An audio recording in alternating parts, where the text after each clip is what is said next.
Hello everybody, welcome back to How to Build a B-1 Bomber. You have to excuse my voice, I've been kind of sick this past week. Oh, bad.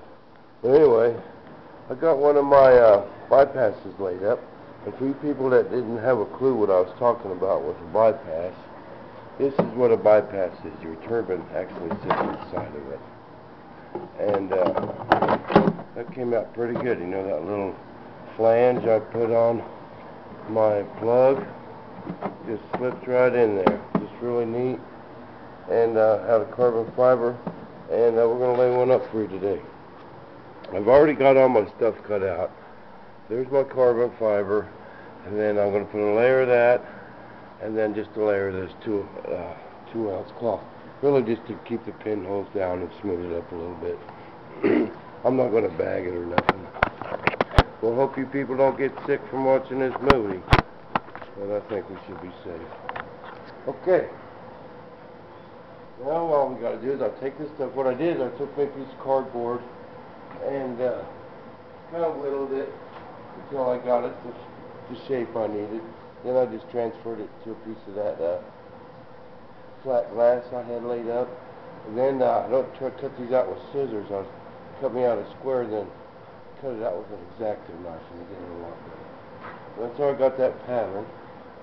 And then actually I put some resin on here so I can make it really, really smooth on the inside with no pinholes or nothing like that, and help the carbon fiber lay down.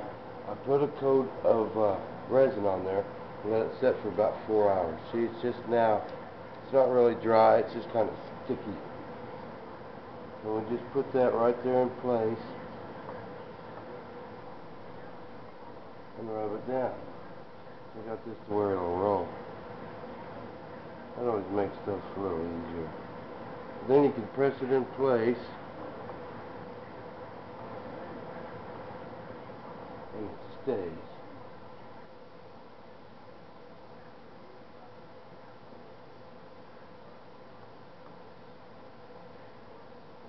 Just for right there.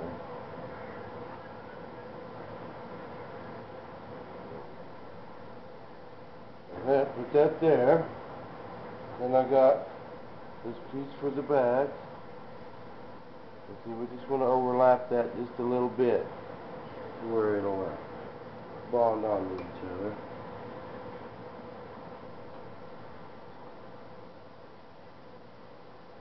And we rest it like that.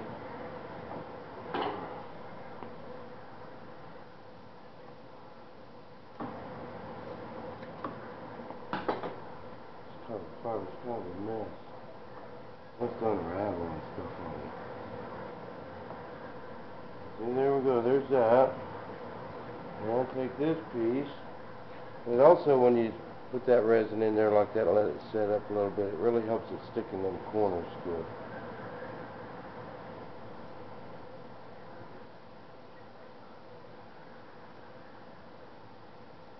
Okay, it's just to get it in the right spot.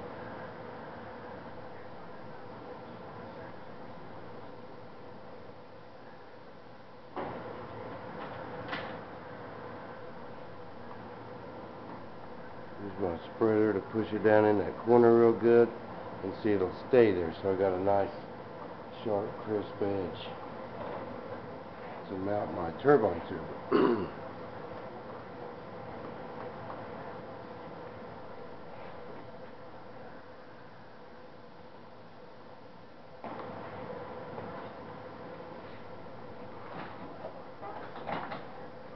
Then you gotta kind of trim it where the flange is.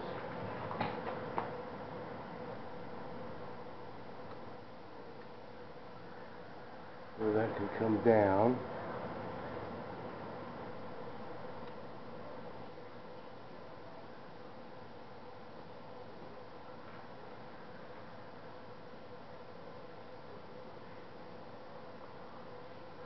There. And you trim this edge.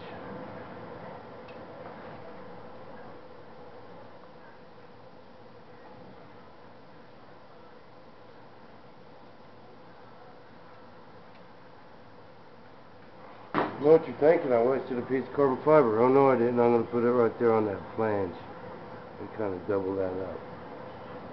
Okay, that's good to go. Now I already got me some resin mixed up.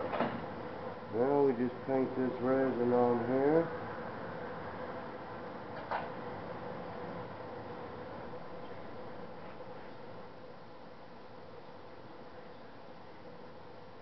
I kind of get it. I like to get it on a little thick at first, and really let it soak in. We don't want no pinholes or no place for fire to get out or fuel to leak. I'm going to keep all that contained.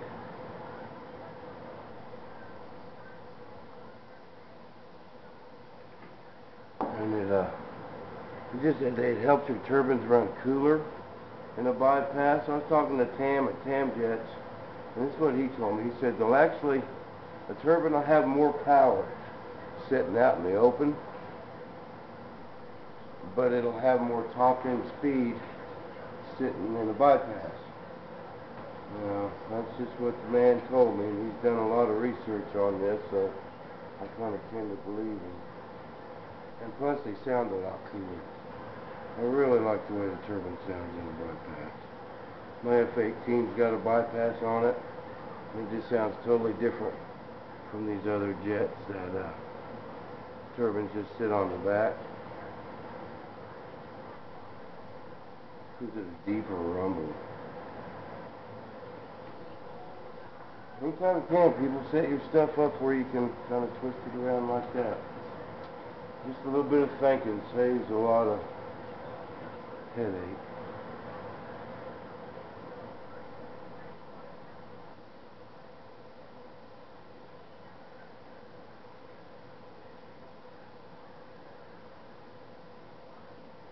You just gob it on there and get the excess off in a little bit.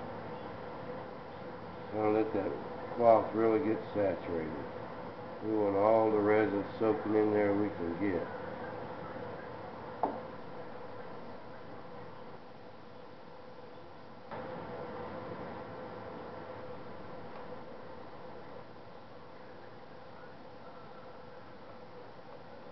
And when I put that 2-ounce cloth over the top of it, I'll kind of clean this up a little bit. That's kind of why I'm doing it. And keep the pinholes down. I don't want to mess with bagging these little parts. I think it would look better if I didn't bag them. Yeah, bagging always tends to give them kind of a wrinkly finish. Loose hairs off of there. Alright, then we're trucking right along. Cut this little bit off here. I'll take this piece. We'll just put it right there. A little more resin. You know what? I think that piece is actually big enough to get both in.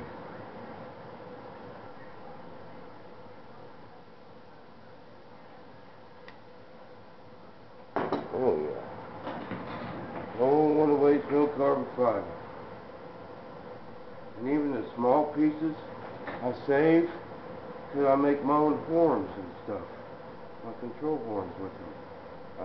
It's really easy. We'll go through that when we're doing the radio process, but it's really simple. Makes good strong horns. I gotta check my time. Okay folks, we're running out of time. I've got about a minute left. So what I'm going to do is I'm going to put this piece on real quick.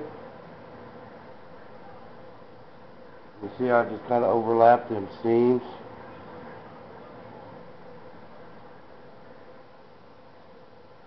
And it just makes it come out a lot smoother.